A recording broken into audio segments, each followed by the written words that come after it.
Hi, hello everyone. Welcome back to our daily words meditation. By the way, I'm Coach Barbie, your evangelist. Okay, the evangelist. Ayan, sabi sa Isaiah 53 verse 5, ang message natin ngayon ay found sa Isaiah. Sa book na Isaiah. So, dahil sa ating kasalanan, kaya siya'y nasugatan. Siya ay binugbog dahil sa ating kasamaan. Tayo ay gumaling sa pahirap na tinamo niya at sa hampas na kanyang tinanggap. So, sinong tinutukoy dito? Ang tinutukoy po dito ay si Jesus. So, walang iba kundi ang Panginoong Jesus. So, maaring sugatan ka ngayon. O sugatan ka na hindi mo lang alam.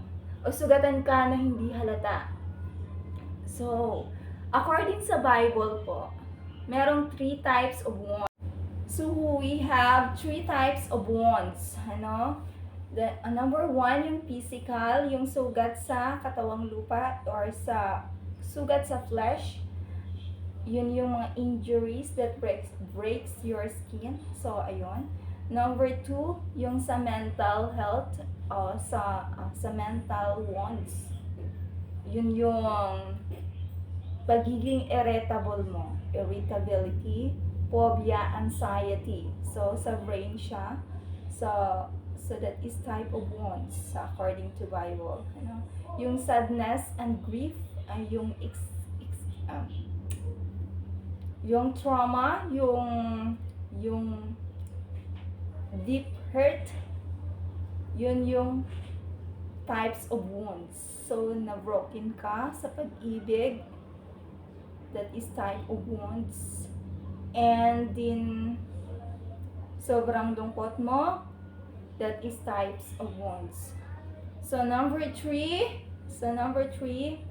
is spiritual.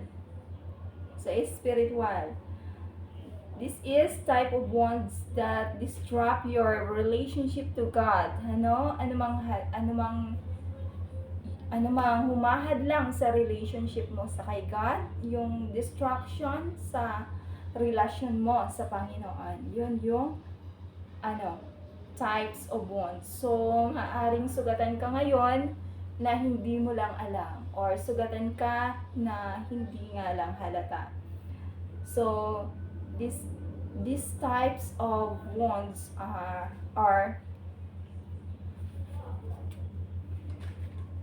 may kagalingan sa Panginoon. So, ayun, mayroong 39 lashes si Lord. Meron siyang 39 lashes. So, by His stripes, we are healed. So, according sa research, meron din 39 major diseases sa humankind.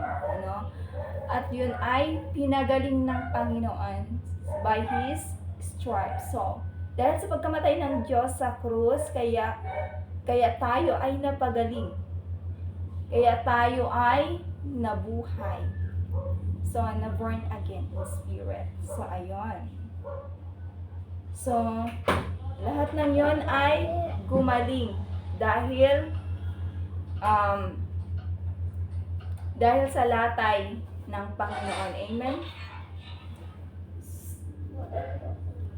Ayun. Ano nga ba ang dahilan kung bakit hindi tayo mapagaling-galing? So, hindi mapagaling-galing ang isang tao, it's because of her or his lack of faith. Lack of faith. Kakulangan sa pananampalataya. So, yung sa Marcos 6 verse 1, hindi makagawa-gawa si Lord doon ng himala. 6 verse 1 yata yon, na hindi si Lord makagawa-gawa ng himala. It's because of their lack of faith. Hindi nila nararanasan ang kapangyarihan ng Panginoon dahil sa kanilang kakulangan sa pananampalataya. So, ayun. Sabi sa Marcos 9 verse 23, mapapangyari ang lahat ng sino mang may pananampalataya. So, number 2, kaya hindi nararanasan ng tao ang kagalingan. It's because mahal ka ni Lord. So, kung yan ang makakapagpabago sa'yo, i-allow yan ni Lord. Kahit hindi niya yan gusto na maranasan mo. I-allow yan ni Lord because mahal ka niya. So, kung yan ang makapagbabago sa'yo, kung yan ang makakapaglapit sa'yo sa Panginoon, i-allow ni Lord yan for His greater glory. Okay? Para maparangalan ang Panginoon sa buhay mo. In Jesus' name, amen. Ayun, kaya hindi maranas-ranasan ng mga tao ang kagalingan. It's because of lack of faith.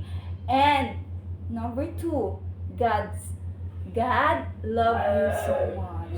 God loves you so much. And that's why, thank you for listening, for watching. God bless everyone. God bless everyone.